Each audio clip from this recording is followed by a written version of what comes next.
Menarik dan saya tidak menyangka di tengah kota ya. Solo itu kan sudah kota ya dia ya. Iya. Udah penuh sesak, polusi. Tapi ternyata di sini bersih. Nah, dan saya kira harus kita apresiasi bersama, kita support ada masyarakat yang peduli dengan kebersihan sungai dan memperindah sungai ini secara mandiri loh.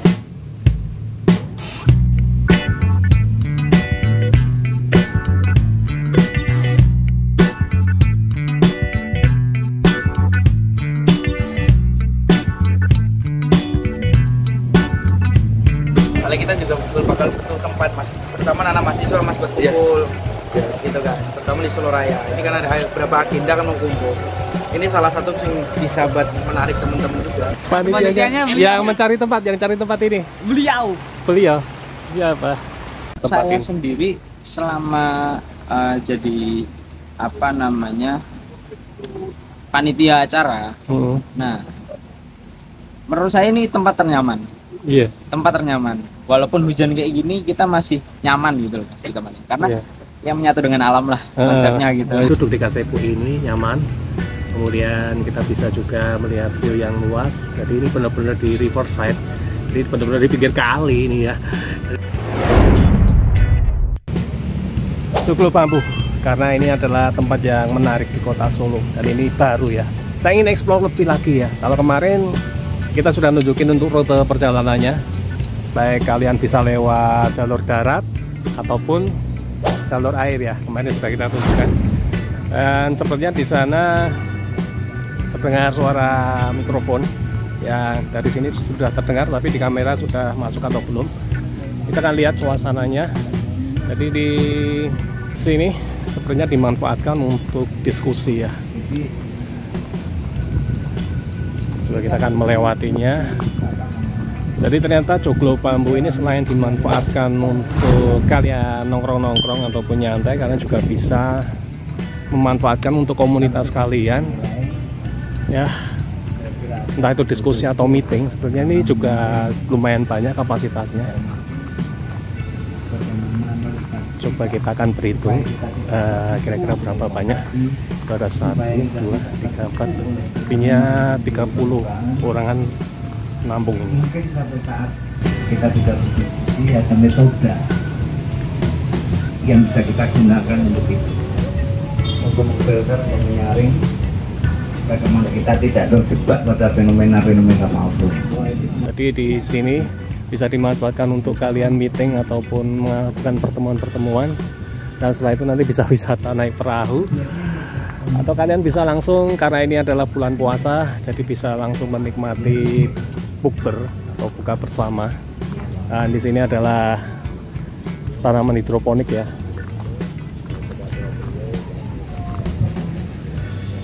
Nah, sepertinya ini untuk hidangan yang nanti bakal disiapkan untuk kegiatan diskusi yang ada di sana ya. Oke, kita akan mengintip dulu untuk pawonnya. Untuk dapurnya ini kita akan intip ya. Jadi memang bersih.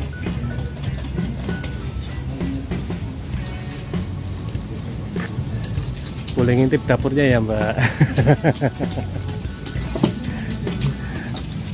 Ya, kita akan coba untuk bertanya kepada mereka testimoninya tentang tempat ini, tentang Joglo Bambu ini, dan kenapa mereka memilih tempat ini digunakan sebagai tempat untuk meeting atau diskusi ya.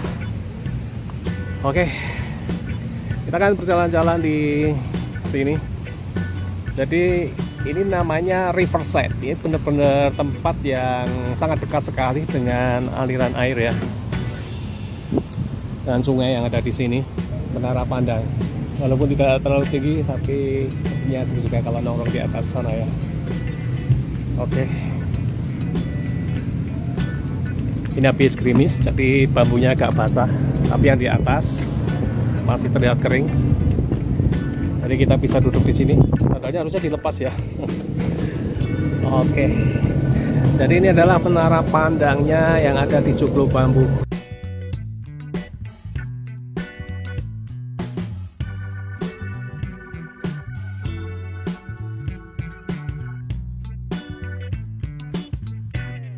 Jadi Jadi memang suasana yang beda di kota Solo ini, memiliki tempat yang seindah ini, secakep ini, dan saya berharap ini bisa lebih dikembangkan lagi dan tempat ini bisa menjadi sebuah objek wisata, karena di sini bukan hanya duduk makan kemudian melihat view saja, tapi kita juga bisa menikmati wisata perahu yang disediakan pengelola di Joglo Bambu ini.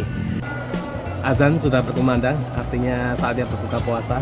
Solexis mengucapkan selamat berbuka puasa dan semoga puasa kalian lancar tuntas sampai selesai. Dan sebentar lagi teman-teman yang sedang diskusi tadi sudah selesai harusnya ya. Dan kita akan coba mendekati mereka dan tanya testimoni mereka kenapa mereka memilih Joglo Bambu.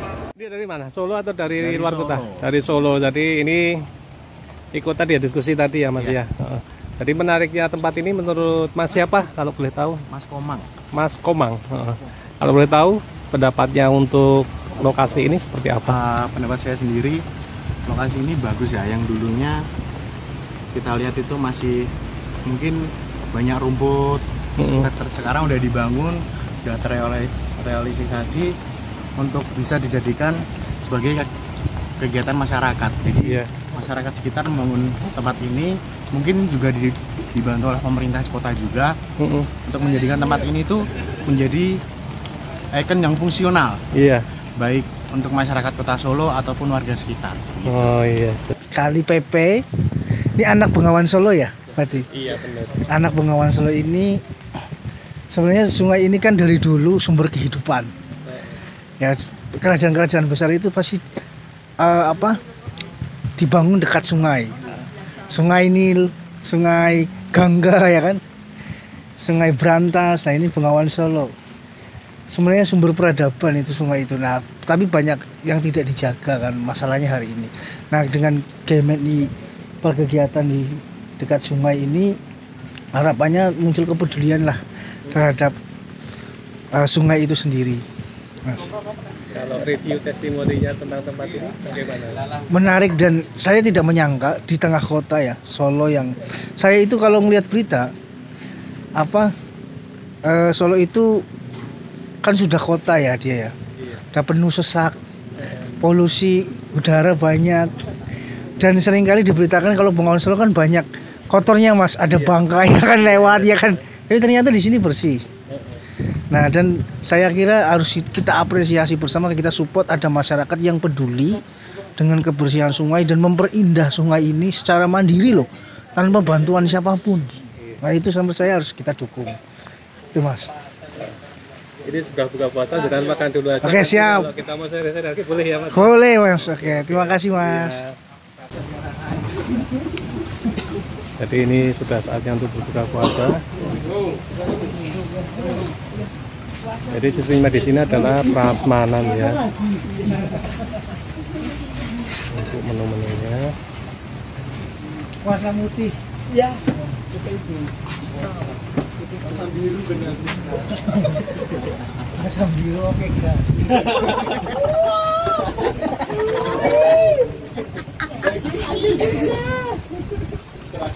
Jadi cakep sekali ya, di belakang bisa kita lihat ini sungainya kena angin.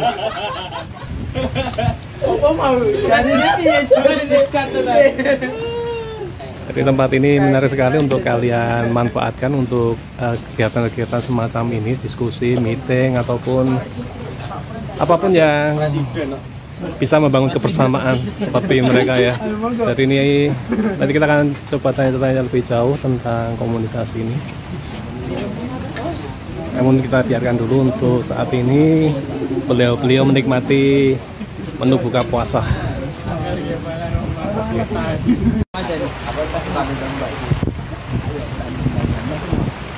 Selamat sore Mas, boleh tanya? Jangan saya. Enggak, saya mau cari panitianya yang mana? Panitianya yang mencari tempat, yang cari tempat ini. Beliau. Iya Pak. Dengan Mas siapa ini? Robi Kurniawan Mas. Robi Kurniawan. Asli Solo ya Mas? Saya asli Jakarta sebenarnya. Asli Jakarta. Bentar. Asli Jakarta, ya. Kuliah di Solo. Di Solo. Nah, Saya kan pengen tahu Mas, kenapa jenengan kok bisa memilih tempat ini, terus infonya dari mana? Ini kan tempat ini kan baru ya, Iya. dan banyak yang belum tahu ini lokasi secakap ini. Oh, Mungkin bisa bantu jelaskan ke penonton Solo Exis gitu. oke. Jadi gini Mas, waktu itu saya ada acara agenda dari organisasi saya. Itu saya bingung sebenarnya nyari tempat itu sana sini full waktu itu pada tanggal itu. Iya, karena bukber ya. Iya, full. Akhirnya saya kontak senior saya. Nah kebetulan senior saya ini kenal sama pengelola sini, yaitu Mas Restu. Iya. Yaudah akhirnya saya kontak, langsung saya datengin langsung ke sini. Karena kan dekat dengan sekre kita juga kebetulan. Akhirnya saya datengin, ternyata tempatnya ini nyaman gitu loh Mas. Nyaman, terus juga gimana ya, sepoi-sepoi anginnya lah gitu. Iya, jadi AC alam ya. Iya, AC alam. Jadi gitu. Nah kesini kita booking tempat, kita adakan acara di sini. Ini pertama kali berarti ya di sini. Ini udah 2 kali 3 kali. Tapi belum sebagus ini ya kemarin ya. Waktu Saya itu juga baru memang tahu. dalam tahap pembangunan, masih ada beberapa pendopo yang masih dibangun ya, masih diperbaiki. Nah sekarang sudah bagus seperti ini. Wah, saya juga nggak nyangka Mas. Tadi saya sudah nanya beberapa teman-teman itu testimoninya juga bagus. Kalau secara pribadi jenengan sendiri punya nggak testimoni Kalau untuk tempat saya ini? sendiri selama jadi panitia acara, nah menurut saya ini tempat ternyaman. Iya. Tempat ternyaman. Walaupun hujan kayak gini kita masih nyaman gitu loh Mas, teman. Karena yang menyatu dengan alam lah konsepnya gitu. Menyatu dengan alam. Menyatu Oke. dengan alam. GMNI itu Gerakan Mahasiswa Nasional Indonesia. Iya. Nah, itu kita biasa fokusnya ke permasalahan-permasalahan sosial, Mas. Oh. Jadi kita lebih turun ke bawah. Jadi kita perhatikan rakyat-rakyat kecil gitu kan. Kayak kaum buruh tani, terus ada kaum proletar dan kaum melarat atau termiskin yang miskin di kota, miskin kota, kaum miskin kota lainnya gitu. Terutama kita fokusnya di Solo gitu. Kalau kita kan karena cabang Solo, Surakarta. Iya. Tapi ini berlaku untuk semua, Mas, karena kita lingkupnya nasional se-Indonesia. Jadi gerakan-gerakan positifnya kita kadang gini, Mas. Ada beberapa momentum kayak Ramadan ini kan kita nanti kita akan mengadakan bakti sosial. Bakti sosial. Jadi memang bakti sosial ini tidak targetnya ini nggak sembarangan. Jadi ada beberapa target yang harus kita perhatikan gitu. Jadi nggak semua kayak semisal nanti kita list kira-kira ini masuk nggak ke target kita Gitu. untuk mendapatkan bantuan sosial itu dari kita sendiri. Ya biasanya kita kalau di tahun lalu itu kita berupa sembako gitu. Ya kita melalui gerakan-gerakan ini harapannya mereka ini masih bisa menyambung hidup lah. Salah satu wujud perhatian dari kita, dari GMNI itu sendiri, gitu Mas. Kalau pendanaannya bagaimana tuh? Nah kalau untuk pendanaan kita biasanya cari sponsor, ya kan? Kita mengajukan proposal ke senior biasanya gitu. Terus kita juga kolektifan gitu Mas. Jadi dananya dikumpulin, dapatnya berapa, kita belanjakan untuk masyarakat sesuai target yang tadi. Iya. Satu ya Mas, hujan-hujan, rintik-rintik. Jadi di sini kita bisa melihat pemandangan ini sungai dari dekat. Jadi ini benar-benar riverside. Sepoi-sepoi Mas. Jadi tadi diskusinya nggak begitu banyak ya pesertanya Mas ya tadi. Saya kira-kira mungkin di angka 30-an itu ya. Kalau tadi pas saya masuk lewat itu. Karena dari panitia target kan 40 mas. 40 orang. Cuman yang datang 30-an ya lumayan lah. Mungkin ada beberapa dari anggota berhalangan hadir. Karena hujan juga kan. Ini usianya udah berapa sih mas? GMI bukan cadangan. Kan kita pengen membagikan manfaat ya. Kalau GMI sendiri nanti di tanggal 23 Maret tahun ini itu genap 70 tahun. 70 tahun, udah tua sekali ya? Iya. Kita lahir, GMI itu lahir dari tahun 23 Maret 1954 mas. Oke, berarti sebentar lagi ulang tahun ya? Iya, sebentar lagi ulang tahun. Oke. Nanti rencananya di mana? Di Solo atau di mana? Nah, kalau untuk perayaan Disnatalis sendiri itu dikembalikan ke masing-masing wilayah mas. Jadi kalau Solo bikin agenda Solo sendiri. Gitu. Jadi tapi serentak mas gitu. Serentak ya waktunya. Iya, semoga nanti acaranya sukses ya mas ya. Amin. Dan rencana kita mau di sini juga. Mau di sini juga. Iya. Mantap ini. Makanya kita juga mau membantu mengangkat apa ya? Karena di Solo sendiri kan tadi kata ketua pusatnya kan terlalu apa ya? Ini di kota. Cuma kok ada tempat kayak gini kan luar biasa langka, gitu ya. Mas. Langka ini juga langka nih. Langka ini. Makanya saya tertarik sekali untuk tempat ini. Jadi saya datang ini sudah 2 kali. Yang pertama dulu masih belum bagus ini, tapi ini sudah sebagus ini. Jadi ya menarik ini.